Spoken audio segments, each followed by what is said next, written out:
Selamat pagi. Saat ini saya akan menyampaikan teori struktur modal yang ditemukan oleh Modigliani Miller tahun 1958. Teori struktur modal yang ditemukan oleh Modigliani Miller atau disebut MM bahwa struktur modal tidak mempengaruhi nilai perusahaan dengan asumsi bahwa tidak ada pajak dan biaya kebangkrutan. Namun MM menyatakan bahwa struktur modal dapat berpengaruh terhadap nilai perusahaan bila terdapat pajak dan biaya kebangkrutan. MM menyampaikan dua proposisi. Proposisi pertama terkait nilai perusahaan, proposisi kedua terkait biaya modal atau dikenal dengan WACC. Awalnya nilai perusahaan itu tidak ditentukan oleh biaya modalnya, tetapi nilai perusahaan dinilai dari cash flow dan resiko bisnisnya. Artinya nilai perusahaan akan meningkat ketika cash flow perusahaan itu meningkat dan juga resiko bisnisnya kecil, sehingga strategi perusahaan mencari proyek sebanyak-banyaknya supaya nilai perusahaan menjadi tinggi. MM menawarkan bahwa nilai perusahaan itu bisa ditingkatkan dengan cara memanage struktur modalnya, sehingga biaya modalnya turun bahkan bisa menjadi minimal sehingga nilai perusahaan tinggi. Dari dua proposisi yang ditawarkan oleh MM, yaitu nilai perusahaan dan biaya modal, bisa dijelaskan dengan 3 case atau 3 kondisi. Case yang pertama adalah tidak ada pajak perusahaan dan tidak ada biaya bangkrutan. Di mana case yang pertama ini dikarenakan tidak ada pajak dan tidak ada biaya bangkrutan, sehingga struktur modal tidak mempengaruhi nilai perusahaan. Artinya, seberapapun hutang perusahaan, ini tidak mempengaruhi cost of capitalnya, sehingga juga tidak mempengaruhi nilai perusahaan. Case yang kedua adalah ada pajak perusahaan dan tidak ada biaya kebangkrutan.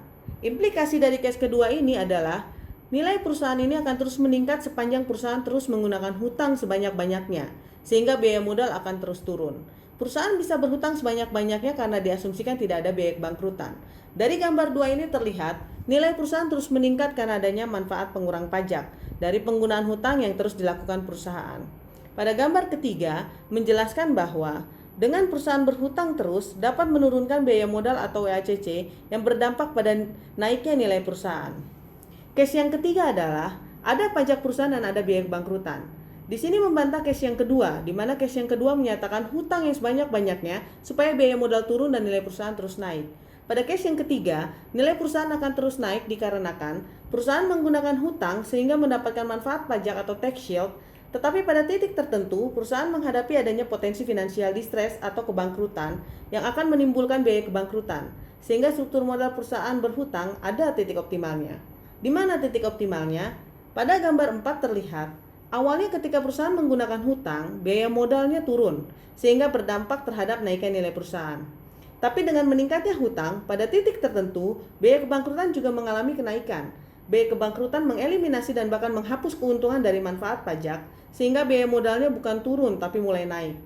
Hal ini disebabkan karena biaya modal meningkat karena adanya biaya kebangkrutan yang berdampak pada kenaikan cost of capital. Ketika biaya modalnya meningkat, maka nilai perusahaan akan turun yang dijelaskan pada gambar 5. Case yang ketiga ini yang berlaku umum saat ini dibanding case yang pertama dan yang kedua. Karena pada realitanya kondisi perusahaan di negara-negara yang normal ada biaya kebangkrutan dan ada biaya pajak. Kesimpulan dalam teori struktur modal, pada case pertama tidak ada pajak dan tidak ada biaya bangkrutan karena cash flow perusahaan hanya dari keuntungan perusahaan, bukan dari tax shield ataupun bukan dari WACC yang rendah. Case kedua, ada pajak perusahaan tetapi tidak ada biaya bangkrutan. Struktur modal yang optimal adalah penggunaan hutang 100%. Setiap rupiah dari peningkatan hutang meningkatkan nilai perusahaan. Dan case yang ketiga, ada pajak perusahaan dan ada biaya bangkrutan. Struktur modal tidak semuanya hutang, tapi kombinasi antara hutang dan ekuitas dan adanya struktur modal yang optimal. Nilai perusahaan akan optimal di struktur modal yang optimal, yaitu biaya kebangkrutan sama dengan keuntungan pajak akibat dari bunga hutang. Perkembangan berikutnya muncul teori trade-off, yang sebenarnya ini sudah disampaikan pada case yang ketiga, di mana perusahaan akan berhutang bila ada keuntungan pajak. Tapi apabila ada financial distress, bahkan financial distressnya lebih besar dari keuntungan pajak atau tax shield yang diterima perusahaan, maka perusahaan tidak akan menambah hutangnya. Perkembangan ilmu selanjutnya adalah pecking order. Pecking order menemukan dari yang disampaikan oleh MM ada urutan pendanaan dari yang paling murah sampai yang paling mahal. Yang pertama, perusahaan menggunakan dana internal atau laba ditahan. Yang kedua, bila laba ditahan ini tidak cukup untuk ekspansi atau membiayai proyek perusahaan, perusahaan akan menggunakan hutang. Dan yang ketiga, menggunakan equity. Jadi equity adalah last resource kalau tidak ada pendanaan yang lain. Maka perusahaan akan mendanai aset atau proyeknya dengan equity. Demikian teori struktur modal. Terima kasih.